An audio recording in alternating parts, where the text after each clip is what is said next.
Right, just come to this job here. I wanted to get in and out of this one as quick as I can. Basically been requested by the estate agency that I do work for to replace this bath tap, and they just said just change the head. They're not even bothered about taking the panel off and taking the legs out, disconnecting it all from underneath. So literally just gonna undo that nut and that nut, pop it out, and I'm hoping should have pretty much like for like replacement in here.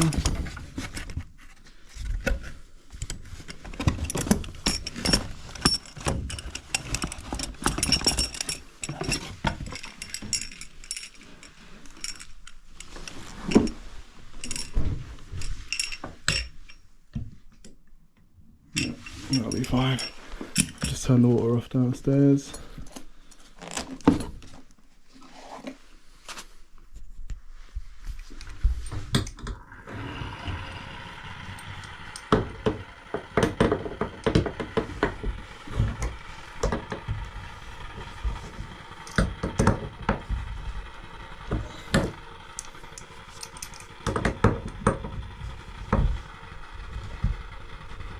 Bloody hell.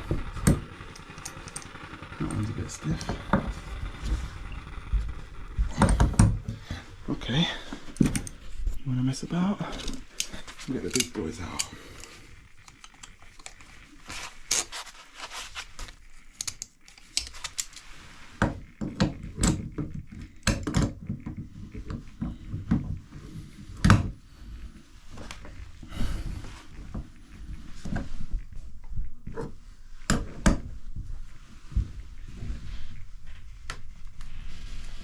Nope, still can't do it.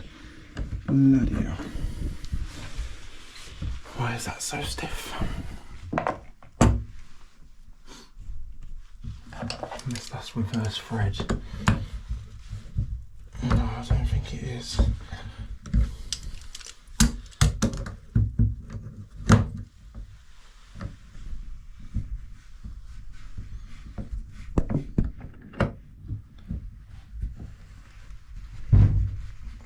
Wow, I have to get two hands on that, I think.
Oh, wowzers. We got it. We got it. Oh, not fun.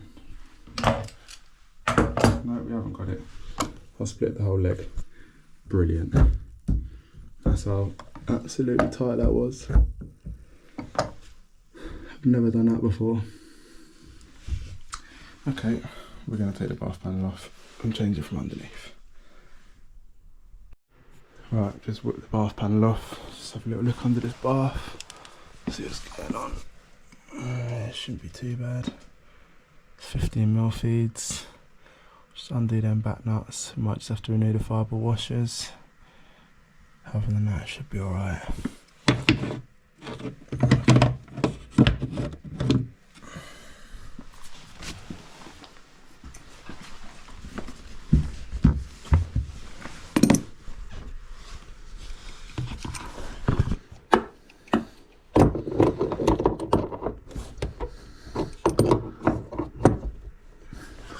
Whole bloody leg spinning now. One thing after another. Now basically got to get one hand holding the leg whilst I undo the back nut with the other hand.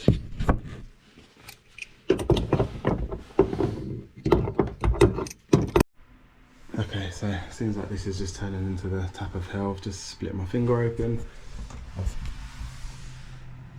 snapped at that bath leg, and now I've just undone that back nut and it's just snapped on the fibre washer thread.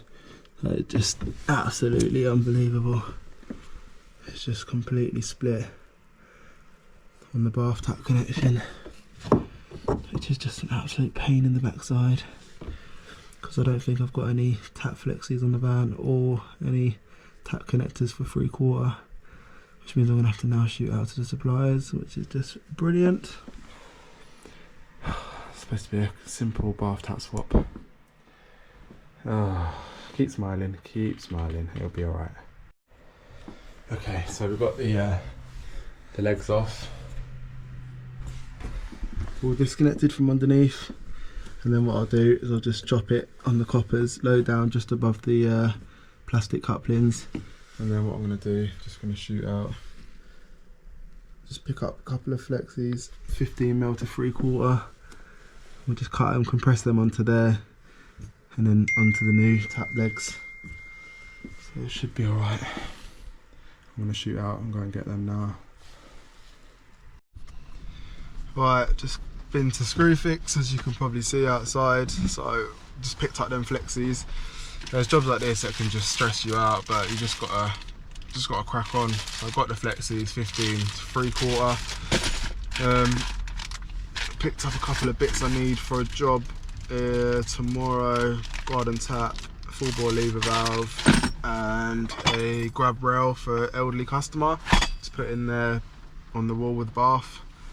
So yeah, I'm gonna head back to this job now, get that tap finished off, but it just shows these are the things that happen in plumbing. I didn't pray to the plumbing gods this morning, and I've been bit, but it is what it is. I've had 10 minutes to drive to the suppliers to pick up the stuff, so you can just calm down, relax, take a minute and just not rush. I mean, that's nothing I've done there. I've just tried to undo a nut and it's just sheared off. So I don't know what's going on there, some sort of corrosion going on in the tap or the pipework, and because that chrome plated metal was just crumbled to pieces. For it to happen on the tap and on the tap connector, you know, that tap was clearly in a bad way internally, so it's one of them things. But I'm gonna head back to the job now and we'll get that swapped out. Right, we're back on this one. So I've just put the legs onto the tap. So then what we'll do, just take the back nut off. Should have probably done this first. Yeah. And you can see the manufacturer supplied 2 washers for each, so one will go between the tap and the bath, and the other one will go between the bath and the underside. So just make sure you've got all your washers. If they only give you one, then use it on the top of the bath. But if you get 2, then obviously use one either side.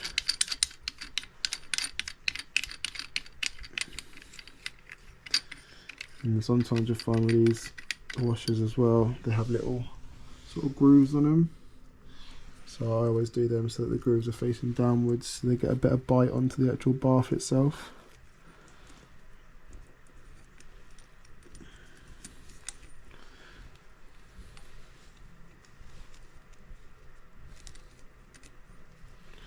So that one will go that way, so the grooves are facing down. And then what we'll do,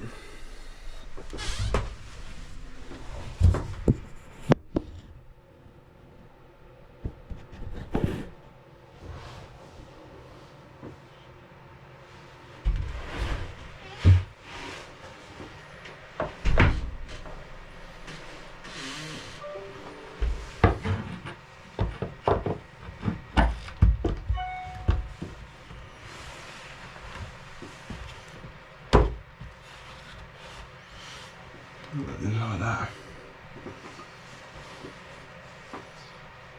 And we'll get our washer and our back nut and put that on the underside. Let's try and make sure your legs are lined up so that the washer and the back nut's actually lined up with the bath holes correctly, so that it's actually going to make a seal.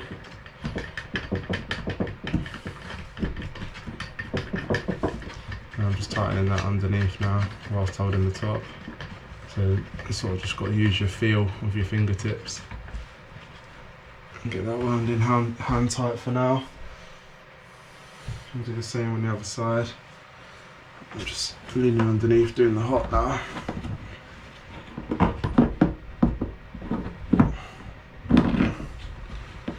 My hands are taking a battering under this bath.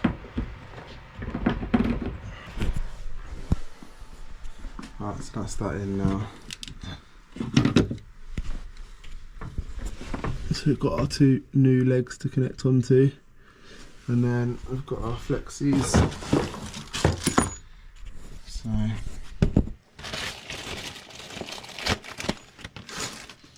they'll be able to just connect onto the tap like that, and then they'll go down there like that, down the bottom. And what I'm going to do is I'm going to get the hot one connected on first, and then what I might do, put in a little bit of 15mm copper. I've got a HEP insert and coupling, and then I might cut the plastic down low, make that up in advance all the way onto the flexi. Then the only connection I've got to do is actually on the tap itself. Just makes life a little bit easier for you, rather than trying to compress the flexi straight onto the plastic, because it'll be a bit too high to go onto the copper. As you can see there, the flexis are longer, so then you have to try and coil the flexis up, and then you could kink them, and then you get poor flow coming out the tap. So you better to cut them down low and just make up a couple of joints in advance, and then you can literally just push that onto the plastic and connect it up to the bath tap. So I think that's what we'll do. Right, so like I was saying, I've made that up in advance. A little bit of copper, a plastic coupling, and then the 15 to 3/4 flexi. I've cut the plastic down there, put an insert inside that. So now what I can do is I can push that on to the pipe, and then all that's made up in advance, and then the only connection I've got to do is to the tap itself. So hopefully I can just get that on. A bit tricky trying to, got to make sure that that's definitely gone all the way in, which at the moment it hasn't.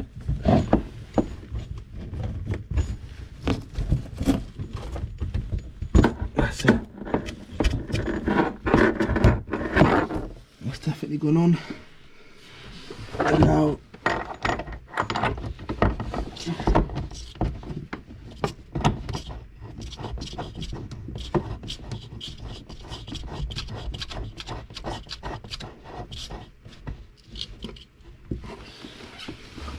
and there we go, that's the flexi on, no kinks in it, and then I haven't got to try and struggle in there to try and get spanners and grips in. I've just disconnected the bath overflow, so that's out of my way, and now I can literally just get in there with a thin jaw spanner and just nip that last little bit up there on the tap.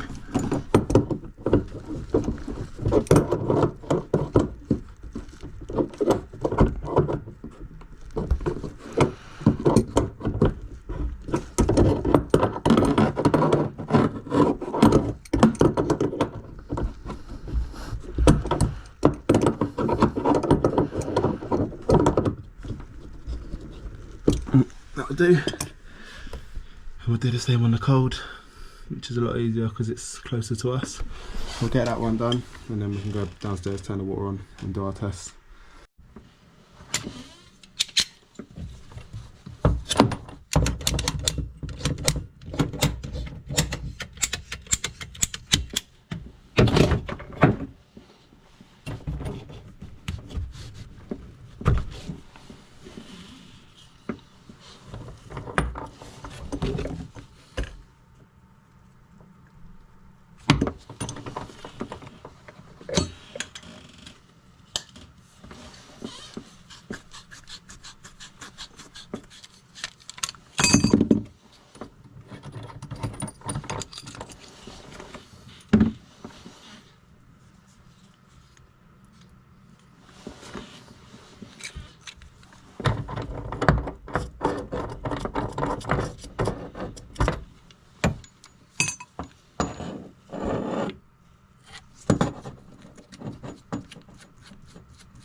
So that's how you do a nice, very simple bath tap change. Not. It was a bit awkward, but we got it done, and I know it's not the best, but you've got plastic coming out the floor already, so you're gonna have to use a plastic coupling onto it. It's better than compressing onto it. And then just 2 nice neat flexies. It'll make it a lot easier for the next guy that has to come and change the taps in 5 years time, which will probably be me anyway. So yeah, that's all in and done. Make sure the tap's off. Make sure you've nicked up the connections between the tap and the legs. And now we can go downstairs and turn the water on. I've got a battle scar on my finger. I've got a battle scar on my thumb. Hands are crusted up to hell, but that's life of a plumber. And then get rid of all the old stuff, have a good tidy up, sweep up, clean up of the floor, and then we'll be out of here. Right, water's back on. Let's just test all of our joints, make sure everything looks good under the bath, which it does. Everything looks fine. Make sure you connect your bath overflow back up if you disconnect it, which I've done. Now we can just give the tap a test.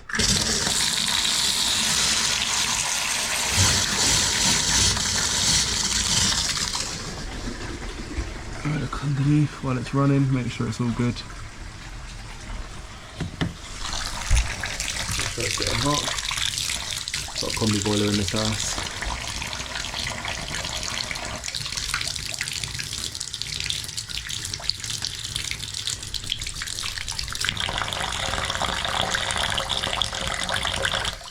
Not the best pressure in the world at all.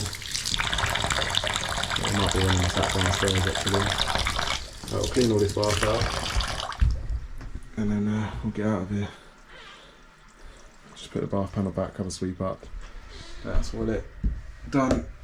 All sorted.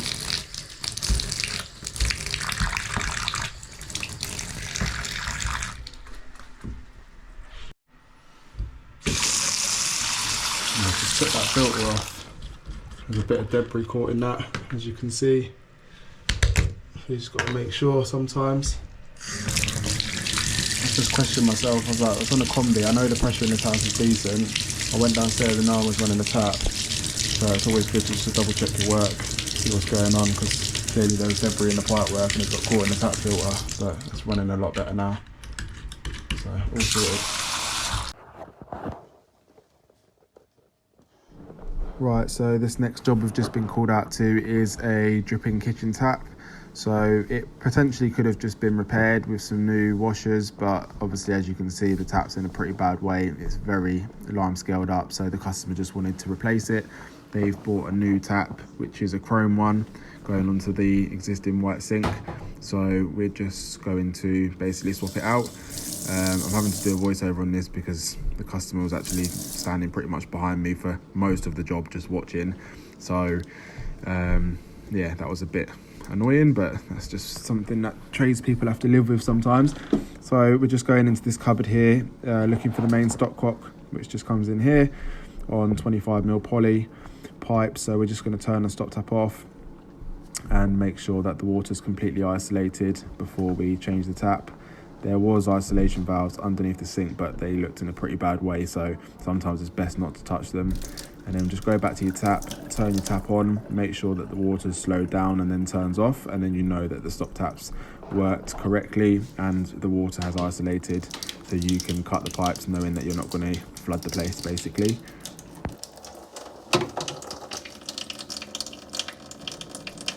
So you can see there they've just connected the copper tails on the tap to the top of the 2 washing machine valve T's on the nut and olives there. So we're just going to basically undo them from that point. So just get out the tools that we need. So we've got a pair of Nipex grips and some Barco or backhoe spanners, however you pronounce it. And we're just undoing it off the top of them T's. The T on the left was an old hot washing machine valve T that wasn't actually in use. And obviously the one on the right is the feed for our dishwasher and washing machine. So we have to sort of keep that in place and work with what we've got. So we're just undoing the nut and olive, got a little bowl underneath catching any bits of drips, and then we're going to have to cut that pipe there because we won't be able to pull that out from underneath the sink, because the nut and olive on both pipes won't be able to pull through the small tap hole.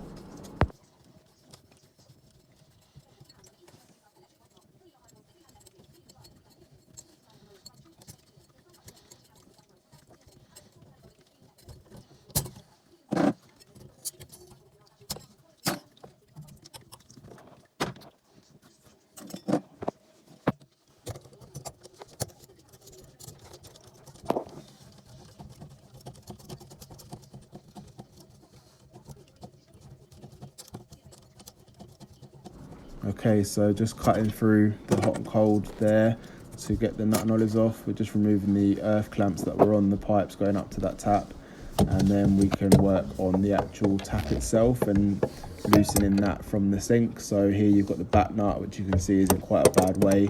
I've actually snapped one of the copper tails off the tap to allow myself more access to the back nut, and then I'm just using a spanner on this occasion because I can actually get up in there.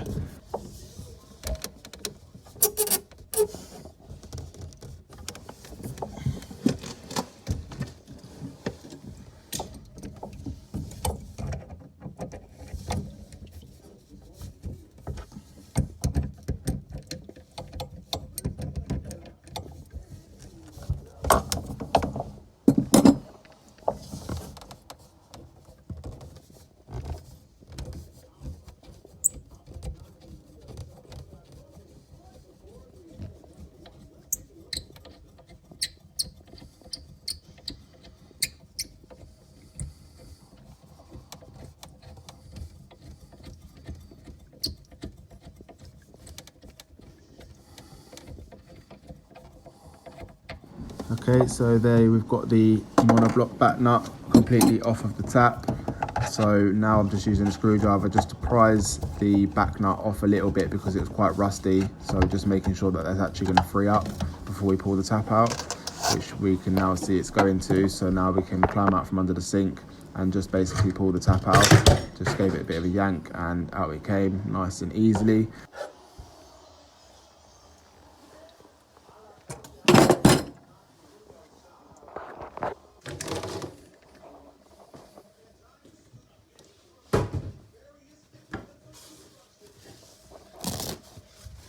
Right, so now the tap's out, we're just basically going to give the sink a bit of a clean down. I would definitely recommend doing this so that the tap sits nice and flat onto the sink and makes a nice seal on the rubber washer on the underneath of the tap. It's also a nice thing to do for the customer because they're not going to be able to get underneath the tap to clean it. Not that this one's probably been cleaned in many years, but it is an elderly customer and you know they probably are struggling a little bit, so you sort of just do what you can to help the customer out. So I'm just using a knife here, I'm not scratching the sink at all.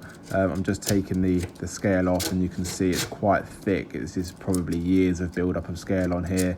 So I'm just taking my time and just cleaning off the scale as best as I can, specifically around where the tap's going to sit. I'm not going to spend all day cleaning the whole sink down for the customer, but around where my new tap's going to sit, I'm going to make sure that's nice and clean and I've got a nice flat surface to work with, so I don't get any problems with my tap making a seal.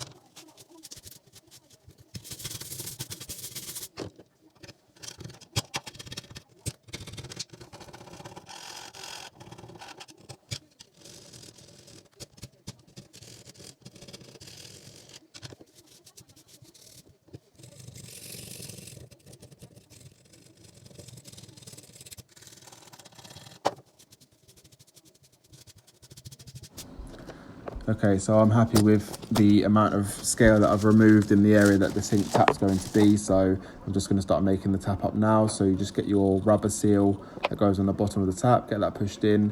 Then you want to put your bar that goes through from the tap through the sink and get that locked in place. Wind your flexible tap connectors in that come with the tap. They are on just an O-ring. I would recommend putting a little bit of grease on them, and as you wind them in, they just need to be hand tight. Don't use any sort of tools to wind them in and make them really tight. Hand tight is all they need. Once you've done that, just pop them through one flexi at a time with one nut at a time. Get the nut pushed down, pop the tap inside, get it to a rough area of where it should be, and then you can get underneath the sink, make sure it's pushed through and lined up straight. Get your rubber and your back nut on, and then start winding the brass monoblock back nut up and lock the tap into place onto the bottom of the sink.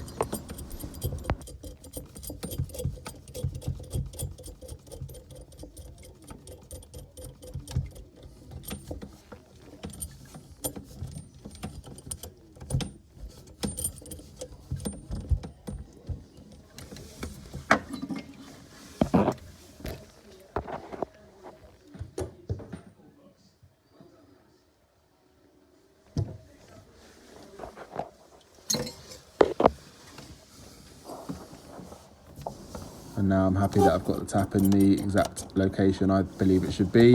I'm going to wind the back nut all the way up as tight as I can by hand, and then I'm just going to get a monoblock tap spanner that I keep in my tool bag every day, and I'm going to tighten that up as much as I can by hand. As you can see here, just wind that in. I'm not 100% sure what size this was. I believe it was an 11mm, but normally if you buy a monoblock tap spanner set, they will come with 3 spanners and a little Tommy bar to help you tighten it up. And just come out every so often from underneath the sink and just double check that your tap's nice and straight. You don't want to be tightening it up really tight from underneath, and then when you come back up you realise that the tap isn't actually sitting square.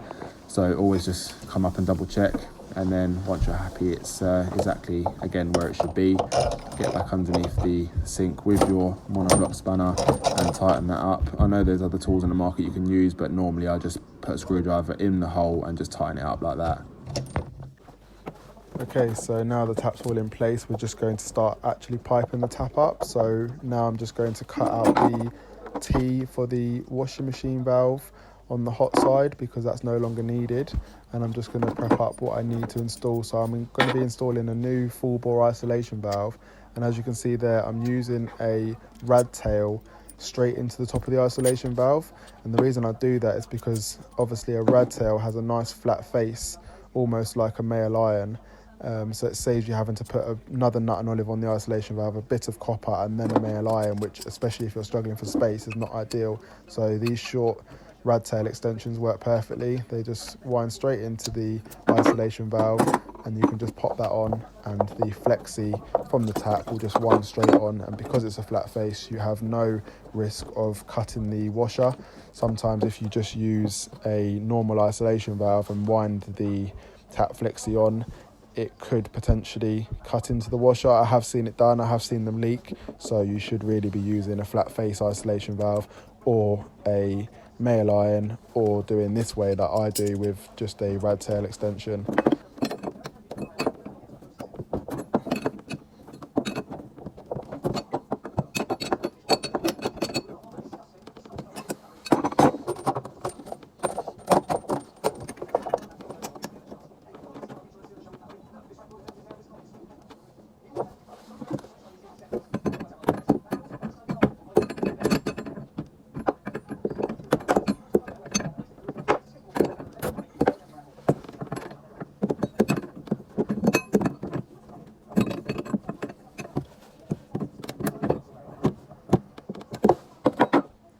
Right, so as you can see there, I've got the hot all connected in, and as you can see the flexi's just wound straight onto the rad tail extension. So now I'm going to do the cold.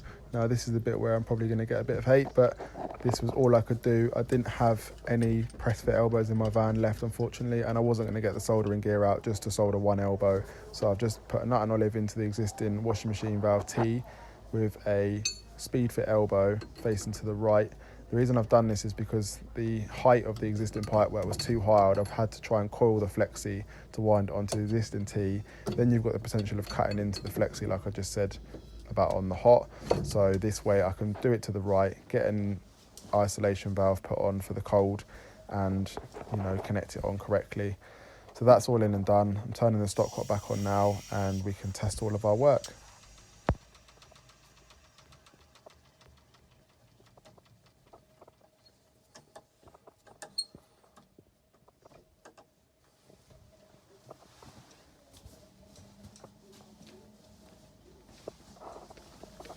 So you can just briefly see what I've done here, just connecting the hot and colds onto the isolation valves with the rad tails. So we've got nice flat faces, and that's the reason I used that plastic elbow.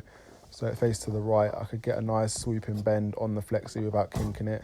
So now we can just turn our full bore isolation valves on, make sure we're checking all of our joints for leaks, and once we know for sure we're happy underneath, then we can make sure we test our tap thoroughly.